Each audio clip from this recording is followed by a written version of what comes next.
নষ্ট হয়ে যায় এবং ওই অর্গানটা দুর্বল হয়ে যায়। সুতরাং আমাদের রক্তনালীগুলো সুস্থ রাখতে হলে আমাদের খেতে হবে এবং খাবার মেনুতে আমাদের প্রতিদিন কিন্তু রাখতে হবে যে মাছ, অন্যান্য কার্বোহাইড্রেট থাকবে, কার্বোহাইড্রেট পরিমাণ মতো যেভাবে দেওয়া আছে বৈজ্ঞানিকভাবে সেভাবেই রাখতে হবে।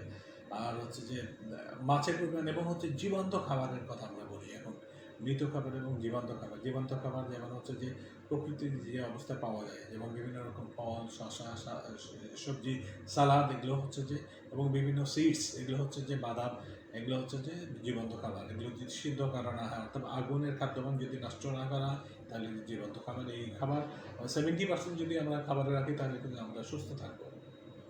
আর আর তো এখন হচ্ছে যে যেভাবে ভেজাল খাবারে, অ্যাডাল্টারি অথবা খাবারে যেভাবে ভেজাল দেওয়া হয় এবং বিভিন্ন জায়গায় বিভিন্ন শপিংয়ে ফরমালিন দেওয়া হয়, সুতরাং হচ্ছে যে আপনাদেরকে অবশ্যই একটা ভালো একটা সোর্স থেকে এইসব খাবারগুলো, আপনি যদি অথেন্টিক সোর্স থেকে, যারা হচ্ছে যে আল্লাহকে ভয় করেন, পরকালকে ভয় করেন, তারা কিন্তু আপনার খাবারে কোনো অ্যাডাল্টারি করবে না এবং এতে কোনো খাবার জিনিসে মানে খারাপ জিনিস মিশাবে না। এইসব সোর্স থেকে যদি আপনি এই যে খাবারগুলো যদি সংগ্রহ করতে পারেন তাহলে আপনি ভালো খাবার পাবেন এবং আপনি সুস্থ থাকবেন। আসসালামু আলাইকুম রহমতুল্লাহ।